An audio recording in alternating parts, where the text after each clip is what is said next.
धन्यवाद अध्यक्ष महोदय। सर, मैं सबसे पहले बधाई देना चाहूँगी बतौर महिला फाइनेंस मिनिस्टर को, वित्त मंत्री महोदया को, कि इन्होंने 7 बार बजट पेश किया है, 6 बार बजट पेश किया है। साथ में बतौर कांग्रेस एमपी मुझे इस बात की भी खुशी है कि इन्होंने बहुत बड़ा दिल दिखाया है और हमारा मैनिफेस्टो पढ़ा, जिसे बड़ी मेहनत के साथ हमने तैयार किया। हमने कोई गारंटी इनकी सरकार की तरह, मोदी जी की गारंटी की तरह नहीं कहा, लेकिन हमारे नेता राहुल गांधी जी ने पूरे देश में जा जाकर लोगों को गले लगाकर उनकी दुख तकलीफ समझकर इस मैनिफेस्टो को सबके साथ मिलकर तैयार किया। और इन्होंने हमारा मैनिफेस्टो पढ़ा, अपनी गारंटी को साइड में रखा और हमारे मैनिफेस्टो को लागू किया। मैं इनकी बहुत शुक्रगुजार हूँ। अब मैं इस बजट को क्या बोलूँ? कुर्सी बचाओ बजट बोलें, विकसित बजट नहीं लेकिन विचलित बजट बोलें, या फिर एक और जुमला बजट बोलें, क्योंकि फिर बार बार हमें जुमले नज़र आते हैं इसमें। आपने 4 लोगों की बात की, लेकिन ये 4 कौन लोग हैं? गरीब, महिलाएं, युवा, हमारा अन्नदाता किसान। लेकिन इनकी गिनती कैसे हो? क्या मालूम पड़े कौन क्या है? क्या मालूम पड़े कि ये योजनाएं किसके लिए बनाएं? क्या मालूम पड़े कि टारगेट ग्रुप कौन है? अगर आप कास्ट सेंसस नहीं करेंगे, अगर आप सेंसस को सार्वजनिक नहीं करेंगे, राहुल जी ने, हमारे नेता ने मांग की कि सेंसस किया जाए, कास्ट सेंसस किया जाए, लेकिन ये सरकार चुप्पी साधे। एंड आई वंडर कि इसके बारे में इनके सहयोगी नीतीश कुमार जी क्या कहना चाहेंगे कास्ट सेंसस के बारे में। उन्हें तो बहुत कुछ मिला है, लेकिन सर ये बजट है किसके लिए ये भी तो पता चले। क्या केवल 2 राज्यों को ही उन पर मेहरबानी हुई है, या पूरे देश पर भी कुछ नज़र डाली गई? ऐसा नज़र नहीं आता कि 2 राज्यों के अलावा कुछ दिखा हो, या फिर भाजपा शासित प्रदेशों के अलावा कुछ नज़र आता हो। सर, मुझे याद आता है कि जब माननीय प्रधानमंत्री जी मोदी जी माननीय मुख्यमंत्री होते थे और उस समय हमारी सरकार थी और वो एनडीसी की मीटिंग में आते थे, अब तो खैर एनडीसी भी नहीं रहा, और वो हमेशा कोऑपरेटिव फेडरलिज्म की बात करते थे। अब शायद वो शब्द पूरी शब्दावली से निकल चुका है, कम से कम भाजपा की और सरकार की शब्दावली से निकल चुका है। लेकिन 2 राज्यों को भी मैं थोड़ा आगाह करना चाहूँगी। नीतीश जी तो हमारे साथ पुराने रह चुके हैं, 10वीं लोकसभा में थे, सब समझते हैं। नायडू जी भी बहुत अनुभवी हैं, राजनीतिज्ञ हैं। इनकी बातों पर ना जाएं। आज बेशक लगता हो कि बहुत कुछ दिया है, लेकिन नज़र फेरते देर नहीं लगती, तो इसलिए उनको भी मैं आगाह करना चाहूँगी। आज खुशियाँ मनाएं, लेकिन समय बदलते देर नहीं लगेगा सर। तो ये जो बजट पेश किया गया, इसमें जो इन्होंने गारंटी की बात की, शायद लोगों को विश्वास नहीं हुआ और इसीलिए 303 से लेकर 241 पर आ गए। विश्वास पैदा करना इनका काम है। इन्होंने विश्वास खोया और तभी ये डाउनस्लाइड हुआ। आज के दिन भी जब बातें होती हैं बजट में, हम सुनते हैं तो ऐसा लगता है कि कुछ पर मेहरबान और बाकियों को दरबान बना दिया गया है। दरवाजे के बाहर खड़े रहो, अगर मेहरबानी होगी तो शायद आपको कुछ मिल पाएगा। सर, जब प्राकृतिक आपदा की भी बात होती है, भाजपा शासित प्रदेशों के लिए तो सेंट्रल असिस्टेंस की बात की गई बजट में, लेकिन हिमाचल प्रदेश की जब बात हुई तो एक्सटर्नल एजेंसीज़ की बात आ गई वहाँ पर कि उनके माध्यम से मदद की जाएगी। ऐसा भेदभाव क्यों? ये नहीं होना चाहिए और इसकी हम घोर निंदा करते हैं कि आप सबके साथ ऐसे भेदभाव। और फिर एक बात और सर, हरियाणा, महाराष्ट्र, झारखंड और शायद जम्मू कश्मीर चुनाव की ओर जा रहे हैं, पर ऐसा लगता है कि सरकार ने पहले ही हार मान ली। इन राज्यों का जिक्र तक नहीं, 3 राज्यों का जिक्र तक नहीं हुआ, कुछ दिया तक नहीं।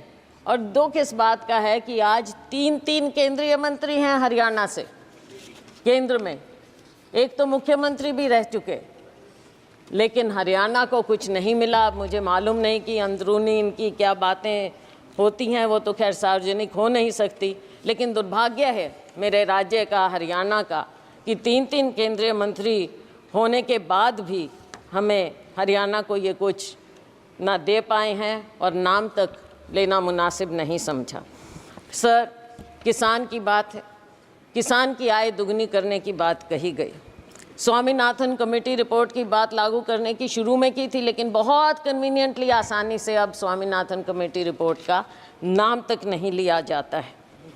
एग्रीकल्चर का, कृषि सेक्टर का बजट आधे के करीब हो गया है। 2019-20 में जहां 4.97% था, इस बजट में आपने 2.74% करके छोड़ दिया है। बात करते हैं एमएसपी की। एमएसपी के बारे में कहा गया माननीय वित्त मंत्री जी ने कि आपने बहुत से उपजों को इस बार एमएसपी दिया है, लेकिन क्या आपने स्वामीनाथन कमेटी रिपोर्ट के मुताबिक फार्मूला अपनाया है C2 + 50%? नहीं, बिल्कुल नहीं, क्योंकि आप भूल चुके हैं उसे। थोड़ा सा याद दिलाना चाहूँगी कि बढ़ाने के बावजूद जब हमारी सरकार थी, यूपीए सरकार, उस समय गेहूं की एमएसपी हमने 119% बढ़ाई थी और धान की 134% बढ़ाई थी, लेकिन मोदी जी की सरकार में केवल 47% गेहूं और 50% धान बढ़ाई गई है। तो इसमें पीठ थपथपाने का तो कुछ नज़र आता ही नहीं। आज के दिन इतनी अग्रेरियन क्राइसिस है, खास करके हमारे राज्यों में, लेकिन उसकी ओर कोई ध्यान नहीं है। किसान बैठा रहे, साल से ऊपर बैठा रहा, लेकिन उसकी ओर ध्यान नहीं दिया। ऐसे बना देते हैं जैसे कोई दुश्मन हो, किसी दुश्मन देश के साथ बॉर्डर बनाए जाते हों। ऐसी बात होनी नहीं चाहिए। पूंजीपतियों के मित्र हैं, ये दुनिया जानती है, पूंजीपति खास तौर से जानते हैं। किसान अपने दुख को समझते हुए ये जानता है कि केवल और केवल पूंजीपतियों का ध्यान दिया जाएगा। सर, आज हमारी सरकार में 72,000 करोड़ रुपया हमने किसानों का कर्जा माफ़ किया था, लेकिन आपने अपने पूंजीपति मित्रों का 16 लाख करोड़ रुपया माफ़ किया। किसानों की ओर कोई ध्यान नहीं। शायद आपको लगता है कि किसानों का कर्जा माफ़ करेंगे तो वो आलसी हो जाएंगे, पैदावार नहीं करेंगे, काम नहीं करेंगे, शायद यही शंका है, मैंने पढ़ा कहीं पर। और नाबार्ड के मुताबिक हर किसान औसतन 1.35 लाख रुपए के कर्जे में है। ये नाबार्ड का फिगर है, मेरा नहीं। तो साथियों, ऐसी बात नहीं, फिर से वही बात आ गई, मित्रों पर मेहरबानी और किसानों और मजदूरों से बेईमानी। बेईमानी मैंने इसलिए कहा कि शब्द यूज़ नहीं करना चाहिए। नाबार्ड का फिगर है ये? मैं हाँ जी नाबार्ड। मैं ये इसलिए कह रही हूँ क्योंकि आपने समझौता किया किसानों के साथ, और लेकिन आपने वादा खिलाफ़ी की। हर बात में आपने वादा खिलाफ़ी की। कौन सा साल था? 2021, और आज कौन सा साल आ गया है, कौन सा समय आ गया है। किसान अपना दुख लेकर फिर भी बैठा है।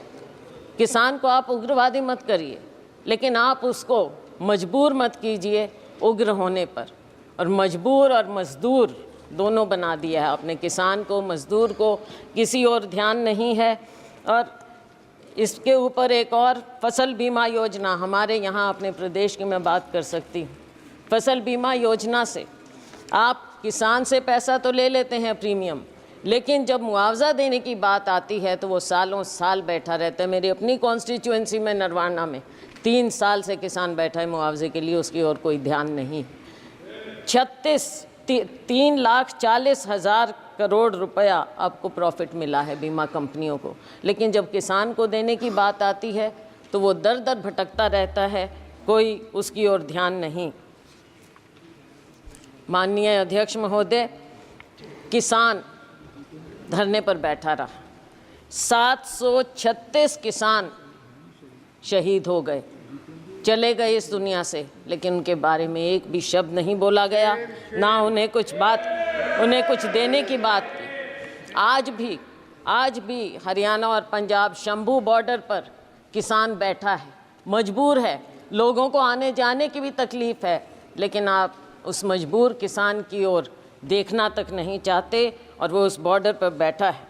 किसान क्या मांग रहा है?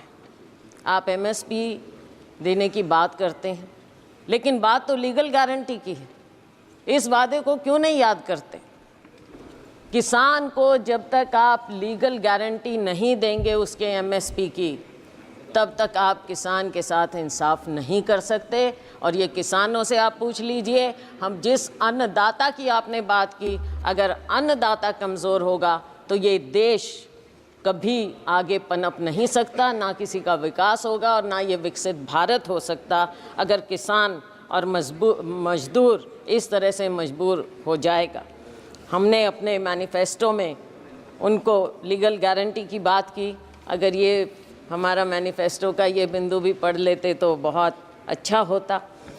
सर, मज़दूरों की दयनीय स्थिति और ख़ास तौर से ग्रामीण मज़दूर की जो स्थिति हो गई, भारतीय जनता पार्टी के मोदी सरकार के 10 साल में मजदूरी वृद्धि केवल 1% हर साल की गई, उससे भी कम।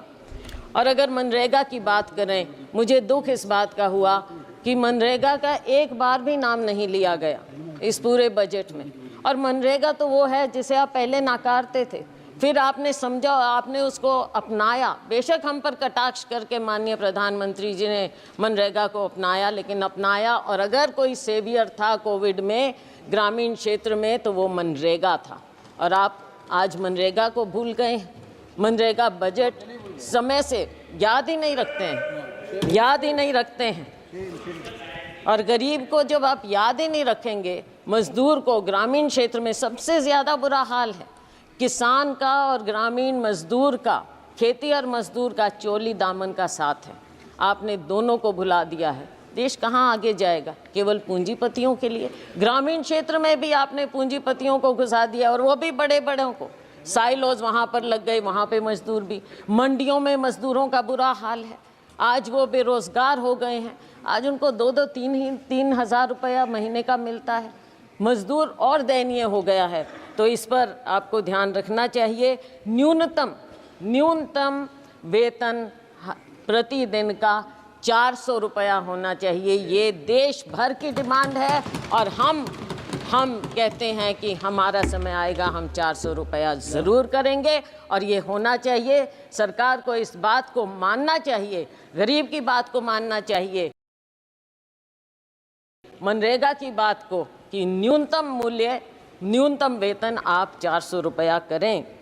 आप गरीब को भी 5 किलो अनाज देकर कृपया लाइन में ना खड़ा करें, उसे उसका हक दें, उसको ऊपर उठाने की बात करें, ना कि केवल आप कहते हैं कि 80 करोड़ रुपए लोगों को दे रहे हैं।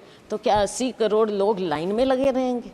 हमेशा गरीब रहेंगे और अमीर होता जाएगा, जीडीपी बढ़ता जाएगा। किसके लिए? केवल आंकड़ों के लिए। और सर, महंगाई की बात मुझे याद आती है, सुषमा स्वराज जी बहुत सम्मानित, हमारे पूरे सब उनको मानते थे, नेता थे, भाजपा की बहुत वरिष्ठतम नेताओं में से थी। मुझे याद है जब बजट एक बार पेश किया गया और उसमें उन्होंने कहा, प्रणब मुखर्जी साहब वित्त मंत्री थे, और उन्होंने कहा, दादा आंकड़ों से पेट नहीं भरता।